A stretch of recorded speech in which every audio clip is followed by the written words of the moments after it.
يقال ان النجاح معتمد بنسبه 20% على الذكاء العقلي الاي كيو يعني، وان ال 80% الثانيه معتمد على نوع تاني من الذكاء يسمى الايموشنال انتليجنس، الذكاء العاطفي او الاي كيو. وده كلام مش دقيق، لان في الواقع النجاح بيعتمد على مزيج من العوامل المختلفه، بس ده ما يمنعش ان الذكاء العاطفي يعتبر من اهم اسباب النجاح لو ما كانش اهمه. فهو اللي بيميز الاشخاص اللي حياتهم بتبوظ بعد الفشل او المواقف الصعبه من الاشخاص اللي بيعرفوا يستمروا وينجحوا في حياتهم ويتعلموا من اخطائهم، لان ببساطه بيمكنك من فهم مشاعرك المختلفه، وبيخليك عارف ان الكراهيه ممكن تكون ستاره للحب، وان الغضب ممكن يكون غطاء للحزن، فلازم تهتم بيه وتتعلمه وتسعى لتطويره كمان، لانه حرفيا ممكن يكون هو سر النجاح. فهنوضح في حلقه النهارده يعني ايه ايموشنال انتليجنس وعناصرها الرئيسيه وازاي اطور كل واحد منهم، بالاضافه لاهميتها وازاي اقدر انميها واطورها بشكل عام، وهنختم باهم 5 مهارات مؤثرين عليها. معاكم محمد الصواف من قناه رحاله، فما تنساش اللايك والسبسكرايب، ويلا نبدا.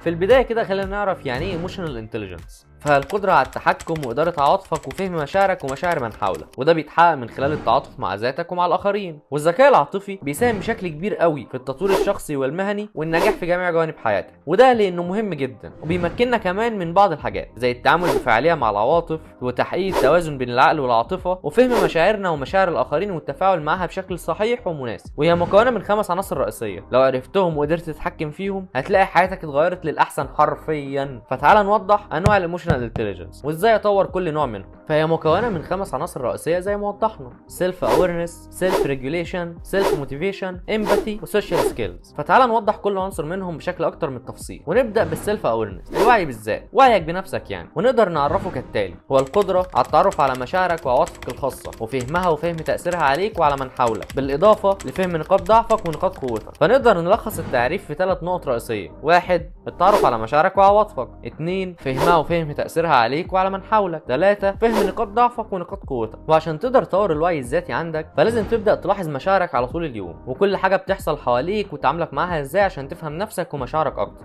ارجع للمواقف السلبيه اللي كانت بتمر عليك وشوف انت كنت بتتعامل فيها ازاي، وارجع فكر في تعاملك وعيد حساباتك عشان لو وقعت في موقف مشابه تاني. اعرف مصدر مشاعرك، تخرج منين واسباب تحركها، وحدد اسباب عصبيتك وانبساطك وحزنك والحاجات اللي بتحفزك وبتشجعك او بتحبطك. حدد وقت الاسترخاء والتفكير في مشاعرك واحتياجاتك واحداث يومك. انما بالنسبه للسيلف ريجوليشن فهو التحكم بالذات، تحكمك في نفسك يعني. ونقدر نعرفه كالتالي: هو القدره على التحكم في عواطفك الخاصه وضبطها وتوجيهها بشكل مناسب لخلق تاثير ايجابي. فنقدر نلخص التعريف في نقطتين اساسيين: 1 التحكم في عواطفك وضبطها، 2 توجيهها بشكل مناسب لخلق تاثير، وخصوصا في اوقات التوتر والضغوط والاوقات الصعبه بشكل عام. ولان عواطفك لها تاثير قوي عليك وعلى الاخرين فيعتبر التحكم في مشاعرك امر ضروري في اي وقت واي مكان. فعشان تقدر تطور التحكم بالذات عندك فلازم تفهم نفسك ودور على الحاجات اللي ممكن تكون بتقلل التأثير السلبي والتوتر من عليه، زي مثلا الرياضة بأنواعها المختلفة أو القراءة أو حتى الأكل أو النوم أو أي حاجة تانية. فالموضوع بيختلف من شخص للتاني. فقول لي في الكومنتات إيه الحاجة اللي بتقلل التأثير السلبي عندك. اتعلم كيفية التعامل بفاعلية مع مشاعرك وخصوصا المشاعر السلبية او التوتر، فحاول تعرف ازاي تتحكم فيهم وتتعامل معاهم ومع المواقف المختلفة، وده هيحصل من خلال التجربة والملاحظة والخبرة كده. حاول ما تكونش متسرع وفكر قبل ما ترد، فدرب نفسك ان ما تاخدش قرارات او احكام مهمة بتسرع، ودايما خد وقتك وفكر في قراراتك واحكامك بالعقل والمنطق عشان تاخد القرار الصح. انها بالنسبة للسيلف موتيفيشن، التحفيز الذاتي او تقدر تقول تشجيعك لنفسك، وتعريفه باختصار ان هو القدرة على تحفيز النفس وتحقيق الاهداف بشكل مستقل ودون الحاجة الى تحفيز خارجي. فهو مسؤول عن زيادة شغفك وتركيز عواطفك ورغباتك نحو هدفك، وده اللي هيساعدك في وصولك ليه، لان رغباتك تقدر تعزز مشاعرك وسعيك ومجهودك. فعشان تقدر تطور التحفيز الذاتي عندك فحدد لنفسك اهداف واضحة وقابلة للتحقيق، واعمل على تحقيقها بشكل منتظم، وركز على قابلة للتحقيق كويس جدا عشان ما تقلبش ضدك لو ما عرفتش تحققها. اتعلم ان الفشل سر النجاح، وعرف نفسك ان خيبة الامل والفشل مش عيب، بالعكس دي اول خطوة من خطوات النجاح. افتكر الحلو واتعلم من الوحش، فافتكر المواقف والاحداث الحلوه اللي حصلت لك بسبب الشيء ده وخليها حافز ليك وللنجاح. اعرف انك قوي ففكر نفسك قد ايه انت قوي، وافتكر المواقف الصعبه والاختبارات اللي مريت بيها وبرضه نجحت فيها ولسه مكمل ومستمر. خليك متفائل دايما وحاول تبعد عن التشاؤم وما تخليش حاجه تحبطك ابدا، وطلع الحلو بس. انما الامباثي، التعاطف، ومنتشر في مصر بمعنى خاطئ اللي هو صعبان عليك يعني، لكن معناه وتعريفه الصحيح هو القدره على الاحساس وفهم وتحليل مشاعر من حولك والتفاعل معهم كمان. فنقدر نلخصها في 3 نقط برضو: 1 الاحساس بمن حولك، 2 فهم وتحليل مشاعرهم، 3 التفاعل معهم. واللي اكيد هيساعدك في التعامل مع المواقف المختلفه بشكل اكثر فعاليه، لانك حاسس وفاهم جميع مشاعرهم. فعشان تقدر تطور التعاطف عندك فخليك متفهم للجميع، وتعامل معهم بلطف واحترام، واستمع ليهم بانصات، وعبر عن تعاطفك ليهم بالشكل المناسب للموقف. حط نفسك مكانهم واسأل نفسك ليه ممكن يحس الشخص ده بالطريقة دي، وازاي هحس لو كنت مكانه. عامل الناس زي ما تحب انهم يعاملوه، واسمعهم كويس عشان تفهمهم وتقدر تحكم على الموقف وتعاملهم بالطريقة اللي انت ترضاها على نفسك. ونختم بالسوشيال سكيلز، المهارات الاجتماعية، ومن اسمها واضح ان هي مجموعة من القدرات المختلفة، فنقدر نعرفها ونقول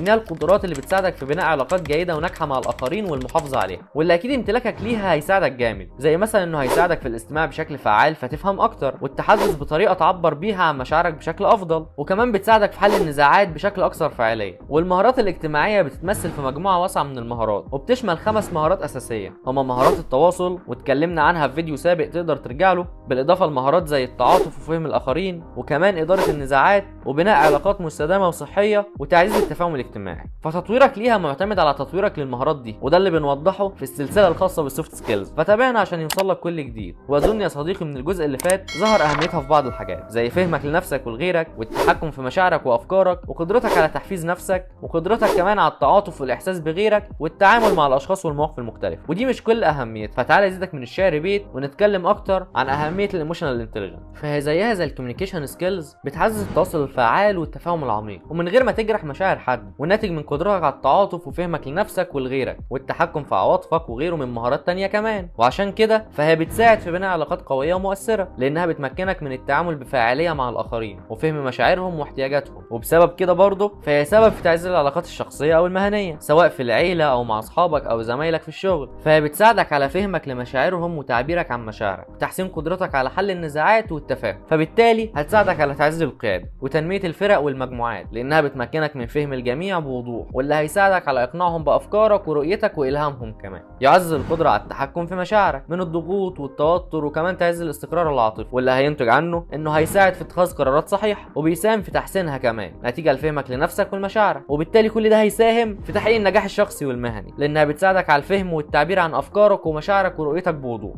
عشان كده بينصح بالعمل على تنميتها وتحسينها، وده اللي هنحاول نساعدك في تحقيقه من خلال بعض النقط. فده يدخلنا على ازاي اقدر انمي واطور الايموشنال انتليجنس بشكل عام. فاول حاجه لازم تطور العناصر ال5 الرئيسيه، وعرفناك ازاي عند شرح كل عنصر. بعد كده تتعلم من حولك، وتعلم من الاشخاص اللي عندهم ذكاء عاطفي عالي، وحاول تشوفهم وتراقب تصرفاتهم عشان تقدر تتعلم منهم. ابحث عن التعليقات البناءه باستمرار، وخد فيدباك من اشخاص بتثق فيهم وفي تعليقاتهم، بحيث يكونوا صادقين معاك ويقدروا يساعدوك في فهم نقاط ضعفك لتحسينها، وفهم نقاط قوتك لتطويرها. ومش بس كده، لا كمان اتعلم من اخطائك، وحاول لو لقيت انك غلطت في تفسير مشاعر معينه، او ان الطريقه اللي اتعاملت بيها مع مشاعر شخص تاني ما نجحتش، فتعلم من اخطائك وتعامل مع الموقف بشكل مختلف في المره الجايه. شارك في عمل تطوعي او نشاط طلابي، حرفيا هو بيوفر لك كل الحاجات اللي قلناها عشان تقدر تنمي مهاراتك وتطورها، وعاملين فيديو كامل موضحين فيه اهميتها، ممكن ترجع له في اي وقت. وبعد ما عرفت ازاي اقدر انمي واطور مهاراتها بشكل عام، دلوقتي جه دورنا اعرفك اهم 5 مهارات مؤثرين على الايموشنال انتليجنس، وده عشان تهتم بيهم وتقدر تطورهم بشكل خاص. فاول حاجه معانا هو الكوميونيكيشن سكيلز، مهارات التواصل، وهي القدره على التعبير عن مشاعرك بوضوح وفهم الاخرين والتواصل بفاعليه معاهم، واتكلمنا عنها بالتفاصيل في فيديو سابق تقدر ترجع له. كونفليكت ريزوليوشن سكيلز، مهارات حل النزاعات، وهي القدره على التعامل مع النزاعات بشكل بناء والبحث عن الحلول الملائمه. كريتيكال ثينكينج، مهارات التفكير النقدي، والقدره على تقييم المشاعر والتفكير بمنطقيه حتى في مواجهه المشاعر العاطفيه. بوزيتيف ثينكينج، التفكير الايجابي، والقدره على تحويل النظره السلبيه للامور الى نظره ايجابيه والتركيز على الجوانب المشجعه في الحياه. كرييتيف ثينكينج، مهارات التفكير الابداعي، والقدره على البحث عن حلول ابداعيه للمشاكل العاطفيه والتحديات.